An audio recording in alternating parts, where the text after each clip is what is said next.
सियावर रामचंद्र की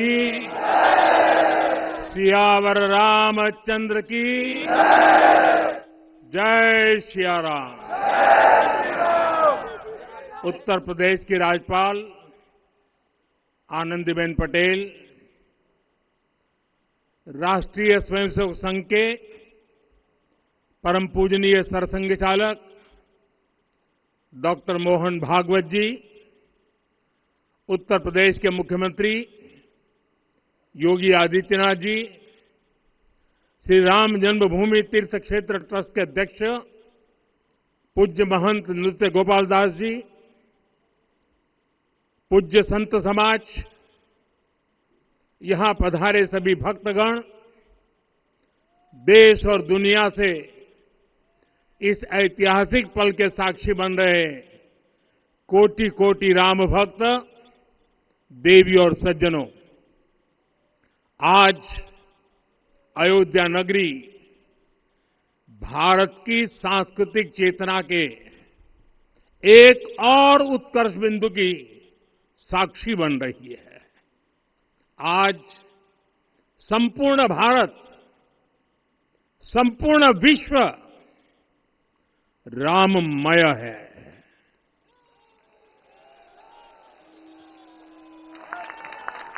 हर राम भक्त के हृदय में अद्वितीय संतोष है, असीम कृतज्ञता है, अपार अलौकिक आनंद है।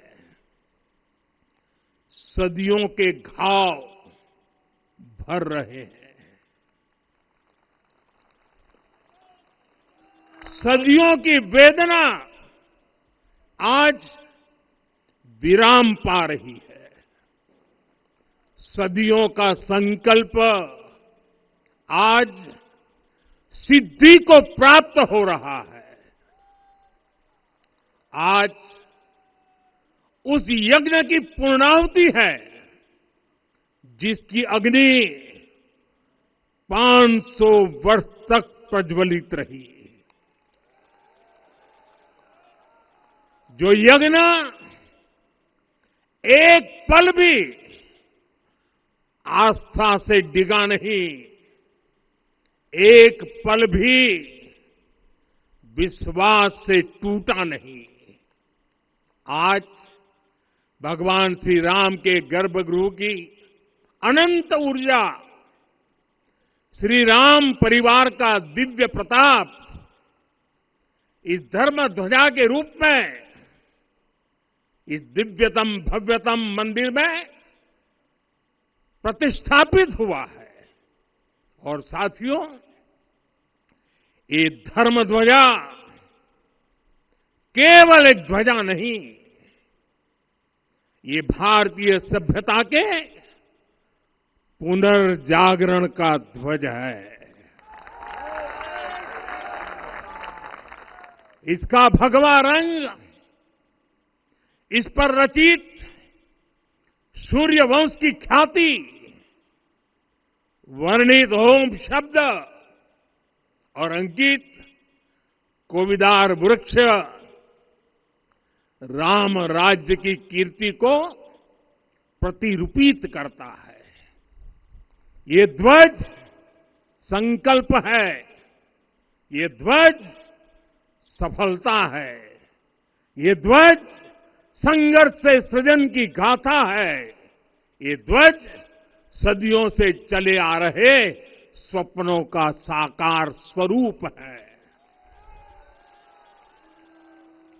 ये ध्वज संतों की साधना और समाज की सहभागिता की सार्थक परिणति है। साथियों, आने वाली सदियों और सहस्त्र शताब्दियों तक ये धर्म ध्वज प्रभु राम के आदर्शों और सिद्धांतों का उद्घोष करेगा। ये धर्म ध्वज आह्वान करेगा, सत्यमेव जयते नानृतम, यानी जीत सत्य की ही होती है, असत्य की नहीं। ये धर्म ध्वज उद्घोष करेगा, सत्यम एक पदम, ब्रह्म सत्य धर्म प्रतिष्ठित, अर्थात सत्य ही ब्रह्म का स्वरूप है, सत्य में ही धर्म स्थापित है। ये धर्म ध्वज प्रेरणा बनेगा, प्राण जाए पर वचन न जाहि, अर्थात जो कहा जाए वही किया जाए। ये धर्म ध्वज संदेश देगा, कर्म प्रधान विश्व रची राखा, अर्थात विश्व में कर्म और कर्तव्य की प्रधानता हो। ये धर्म ध्वज कामना करेगा, बैर न विग्रह आस न त्रासा, सुखमय ताहि सदा सब आशा, यानी भेदभाव, पीड़ा परेशानी से मुक्ति, समाज में शांति और सुख हो।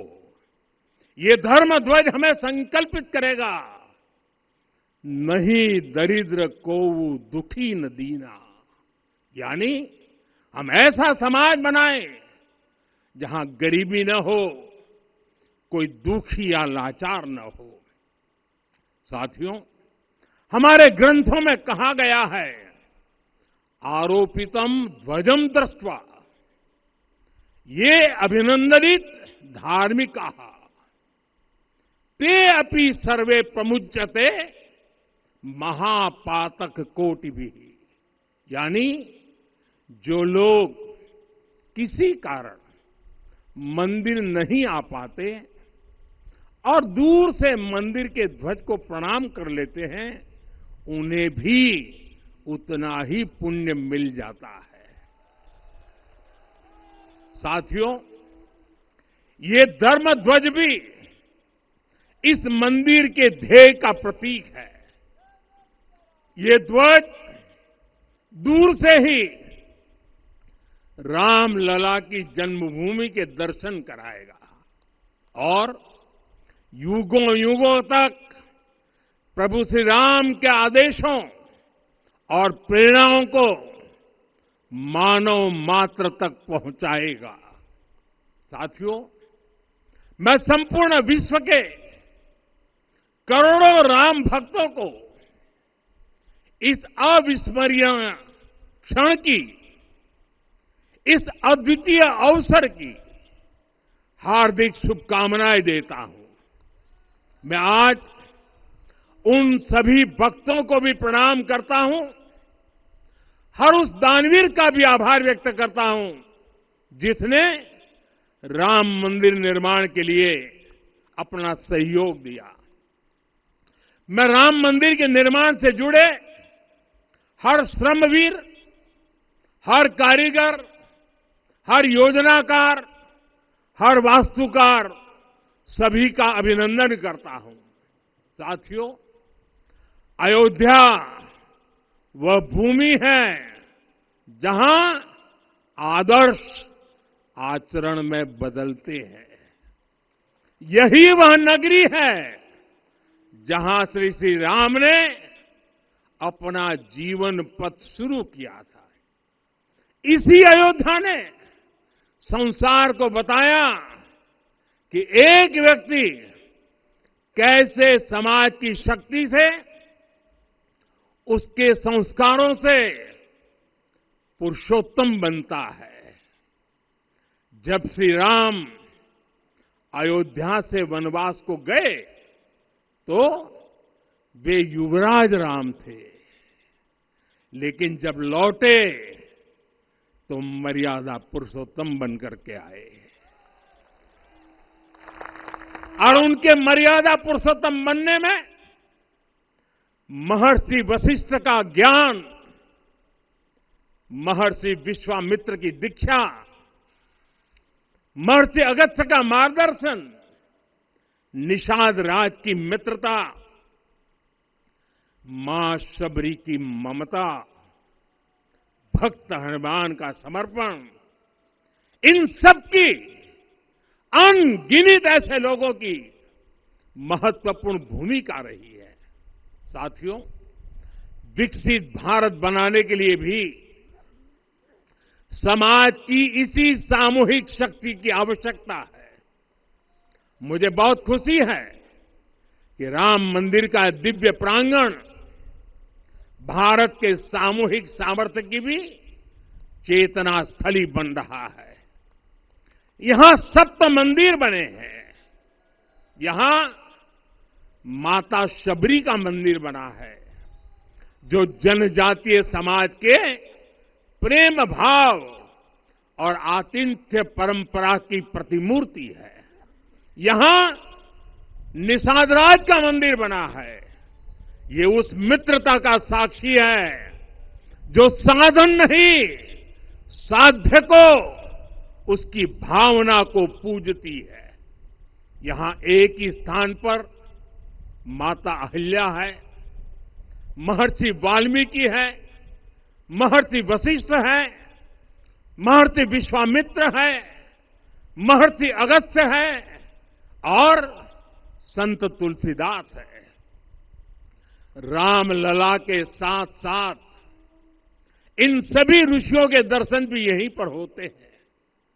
यहां जटायु जी और गिलहरी की मूर्तियां भी हैं, जो बड़े संकल्पों की सिद्धि के लिए हर छोटे से छोटे प्रयास के महत्व को दिखाती है। मैं आज हर देशवासी से कहूंगा कि वो जब भी राम मंदिर आए तो सप्त मंदिर के दर्शन भी अवश्य करें। ये मंदिर हमारी आस्था के साथ साथ मित्रता, कर्तव्य और सामाजिक सद्भाव के मूल्यों को भी शक्ति देते हैं। साथियों, हम सब जानते हैं हमारे राम भेद से नहीं, भाव से जुड़ते हैं। उनके लिए व्यक्ति का कुल नहीं, उसकी भक्ति महत्वपूर्ण है। उन्हें वंश नहीं, मूल्य प्रिय है। उन्हें शक्ति नहीं, सहयोग महान लगता है। आज हम भी उसी भावना से आगे बढ़ रहे हैं। पिछले 11 वर्षों में महिला, दलित, पिछड़े, अति पिछड़े, आदिवासी, वंचित, किसान, श्रमिक, युवा, हर वर्ग को विकास के केंद्र में रखा गया है।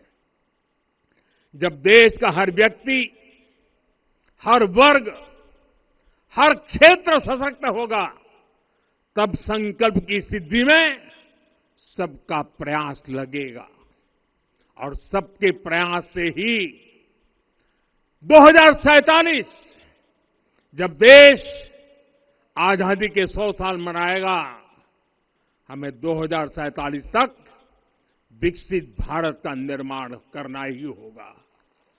साथियों, रामलला की प्राण प्रतिष्ठा के ऐतिहासिक अवसर पर मैंने राम से राष्ट्र के संकल्प की चर्चा की थी। मैंने कहा था कि हमें आने वाले 1000 वर्षों के लिए भारत की नींव मजबूत करनी है। हमें याद रखना है, जो सिर्फ वर्तमान का सोचते हैं वो आने वाली पीढ़ियों के साथ अन्याय करते हैं। हमें वर्तमान के साथ साथ भावी पीढ़ियों के बारे में भी सोचना है, क्योंकि हम जब नहीं थे ये देश तब भी था, जब हम नहीं रहेंगे ये देश तब भी रहेगा। हम एक जीवंत समाज है, हमें दूरदृष्टि के साथ ही काम करना होगा। हमें आने वाले दशकों, आने वाली सदियों को ध्यान में रखना ही होगा। और साथियों, इसके लिए भी हमें प्रभु राम से सीखना होगा। हमें उनके व्यक्तित्व को समझना होगा। हमें उनके व्यवहार को आत्मसात करना होगा। हमें याद रखना होगा, राम यानी आदर्श, राम यानी मर्यादा, राम यानी जीवन का सर्वोच्च चरित्र, राम यानी सत्य और पराक्रम का संगम।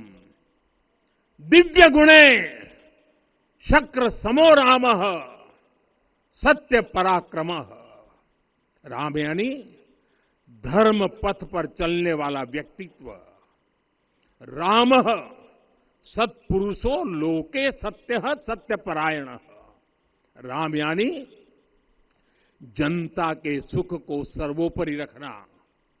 प्रजा सुखत्वे चंद्रस्य। राम यानी धर्म और क्षमा का दरिया। वसुधाया क्षमा गुणे है। राम यानी ज्ञान और विवेक की पराकाष्ठा। बुद्ध या बृहस्पति तुल्य। राम यानी कोमलता में दृढ़ता। मृदु पूर्वज भाषते।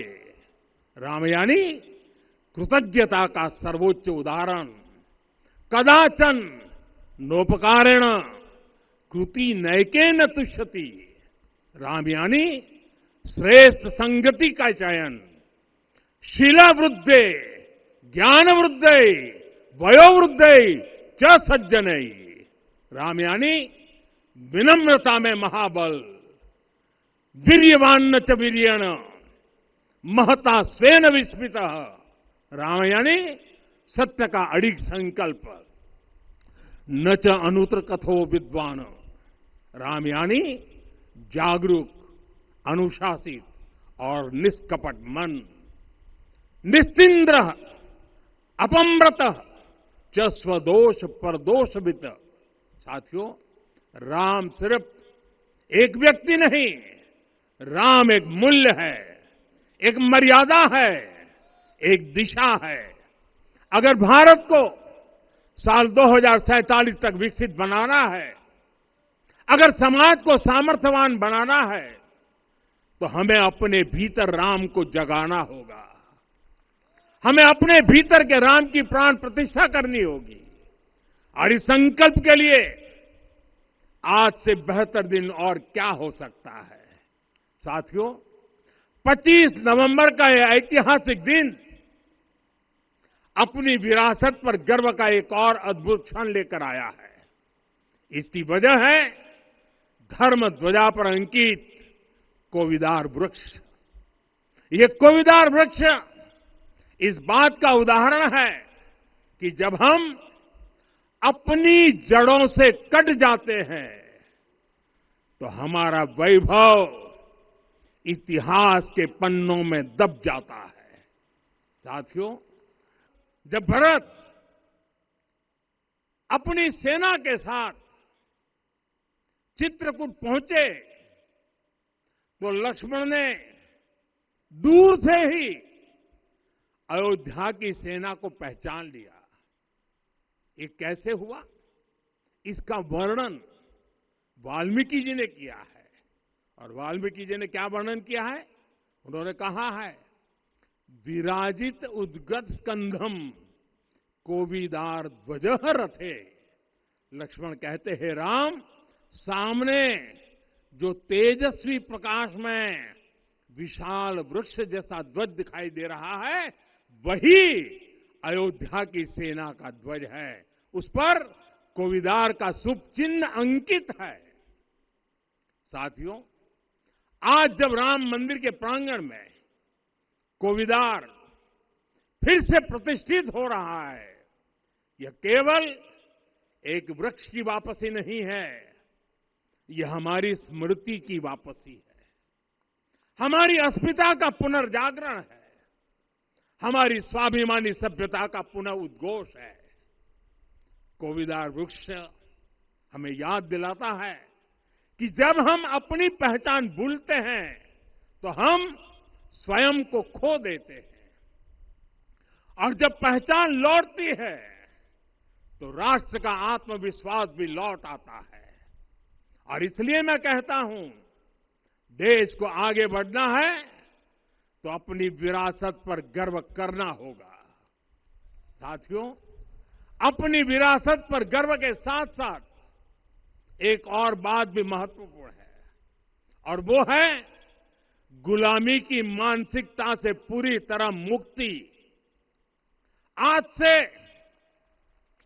190 साल पहले 190 साल पहले साल 1835 में 1835 में मैकाले नाम के एक अंग्रेज ने भारत को अपनी जड़ों से उखाड़ने के बीज बोए थे।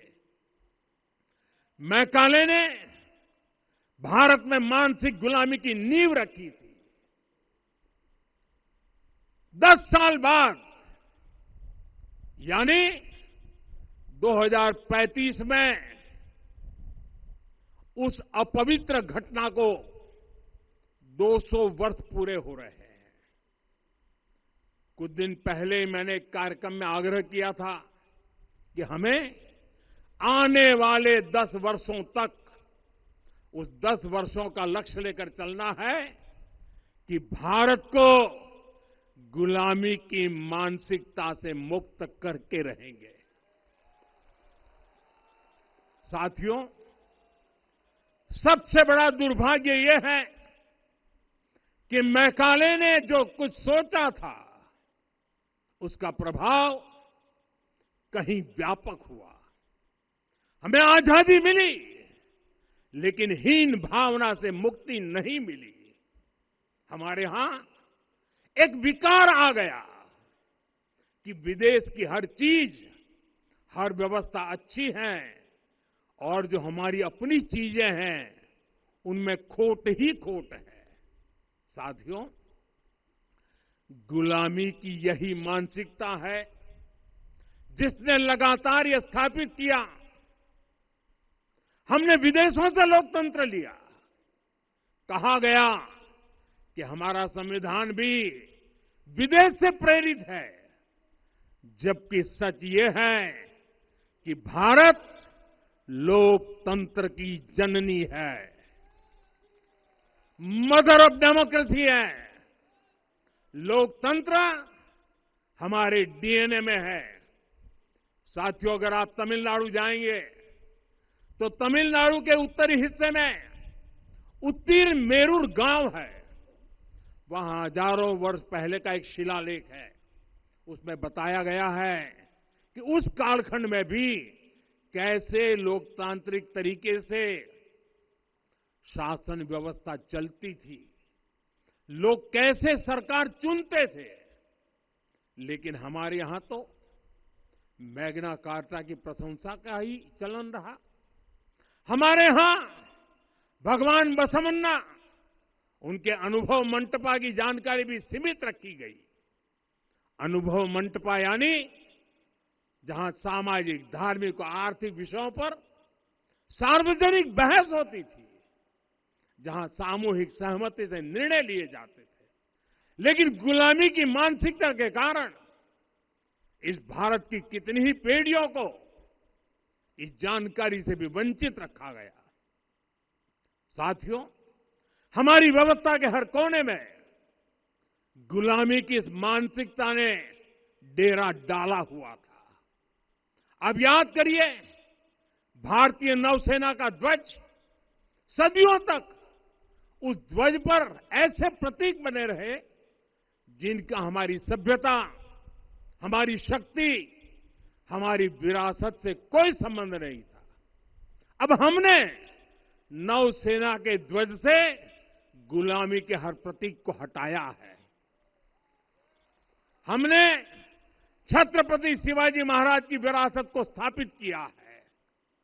और ये सिर्फ एक डिजाइन में बदलाव नहीं हुआ, ये मानसिकता बदलने का क्षण था। ये वो घोषणा थी कि भारत अब अपनी शक्ति अपने प्रतीकों से परिभाषित करेगा, न कि किसी और की विरासत से। और साथियों, यही परिवर्तन आज अयोध्या में भी दिख रहा है। साथियों, ये गुलामी की मानसिकता ही है जिसने इतने वर्षों तक रामत्व को नकारा है। भगवान राम अपने आप में एक वैल्यू सिस्टम है। ओरछा के राजा राम से लेकर रामेश्वरम के भक्त राम तक और शबरी के प्रभु राम से लेकर मिथिला के पाहुन राम जी तक भारत के हर घर में, हर भारतीय के मन में और भारतवर्ष के हर कण कण में राम है।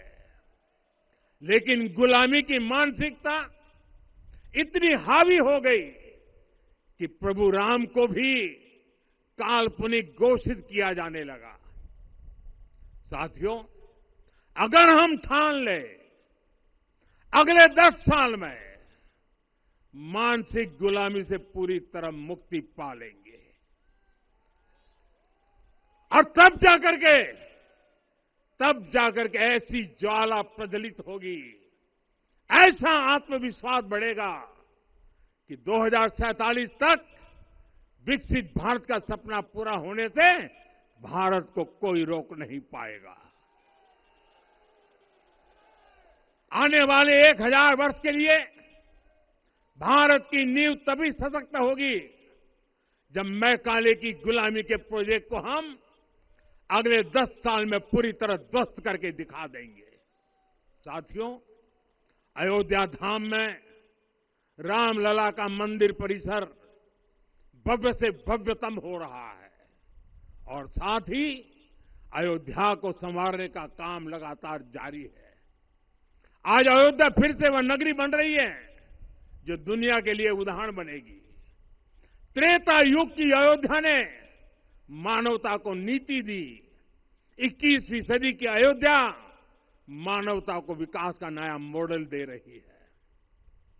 तब अयोध्या मर्यादा का केंद्र थी, अब अयोध्या विकसित भारत का मेरुदंड बनकर उभर रही है। साथियों, भविष्य की अयोध्या में पौराणिकता और नूतनता का संगम होगा। सरयू जी की अमृत धारा और विकास की धारा एक साथ बहेगी। यहां आध्यात्म और आर्टिफिशियल इंटेलिजेंस दोनों का तालमेल दिखेगा। राम पथ, भक्ति पथ और जन्मभूमि पथ से नई अयोध्या के दर्शन होते हैं। अयोध्या में भव्य एयरपोर्ट है। अयोध्या में आज शानदार रेलवे स्टेशन है। वंदे भारत और अमृत भारत एक्सप्रेस जैसी ट्रेनें अयोध्या को बाकी देश से जोड़ रही हैं। अयोध्या वासियों को सुविधाएं मिले, उनके जीवन में समृद्धि आए, इसके लिए निरंतर काम चल रहा है। साथियों, जब से प्राण प्रतिष्ठा हुई है तब से लेकर आज तक करीब 45 करोड़ श्रद्धालु यहां दर्शन के लिए आ चुके हैं। ये वो पवित्र भूमि है जहां 45 करोड़ लोगों के चरण रज पड़े हैं और इससे अयोध्या और आसपास के लोगों की आय में आर्थिक परिवर्तन आया है, वृद्धि हुई है। कभी अयोध्या विकास के पैमानों में बहुत पीछे थी, आज अयोध्या नगरी यूपी के अग्रणी शहरों में से एक बन रही है। साथियों, 21वीं सदी का आने वाला समय बहुत महत्वपूर्ण है। आजादी के बाद के 70 साल में भारत विश्व की 11वीं सबसे बड़ी अर्थव्यवस्था बना। 70 साल में 11वीं। लेकिन पिछले 11 साल में ही भारत विश्व की 5वीं सबसे बड़ी अर्थव्यवस्था बन चुका है। और वो दिन दूर नहीं जब भारत विश्व की 3री सबसे बड़ी अर्थव्यवस्था भी बन जाएगा। आने वाला समय नए अवसरों का है, नई संभावनाओं का है और इस अहम कालखंड में भी भगवान राम के विचार ही हमारी प्रेरणा बनेंगे। जब श्री राम के सामने रावण विजय जैसा विशाल लक्ष्य था तब उन्होंने कहा था, सौरज धीरज ते ही रथ चाका, सत्यशील दृढ़ ध्वज पताका। बल विवेक दम परहित गोरे, क्षमा कृपा समता रजु जोरे। यानी रावण पर विजय पाने के लिए जो रथ चाहिए, शौर्य और धैर्य उसके पहिए हैं, उसकी ध्वजा सत्य और अच्छे आचरण की है। बल, विवेक, संयम और परोपकार इस रथ के घोड़े हैं। लगाम के रूप में क्षमा, दया और समता है, जो रथ को सही दिशा में रखते हैं। साथियों, विकसित भारत की यात्रा को गति देने के लिए ऐसा ही रथ चाहिए, ऐसा रथ जिसके पहिए शौर्य और धैर्य हो, यानी चुनौतियों से टकराने का साहस भी हो और परिणाम आने तक दृढ़ता से डटे रहने का धैर्य भी हो। ऐसा रथ जिसकी ध्वजा सत्य और सर्वोच्च आचरण हो, यानी नीति, नियत और नैतिकता से समझौता कभी न हो। ऐसा रथ जिसके घोड़े बल, विवेक, संयम और परोपकार हो, यानी शक्ति भी हो, बुद्धि भी हो, अनुशासन भी हो और दूसरों के हित का भाव भी हो।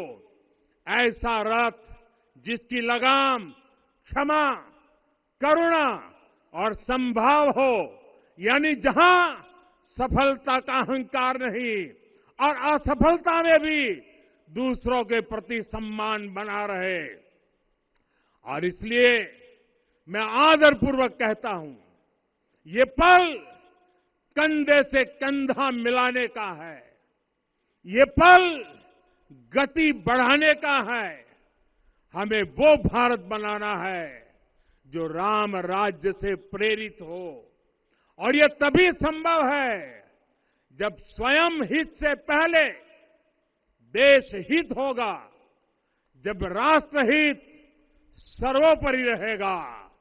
एक बार फिर आप सभी को बहुत बहुत शुभकामनाएं देता हूं। जय सिया राम, जय सिया राम, जय सिया राम।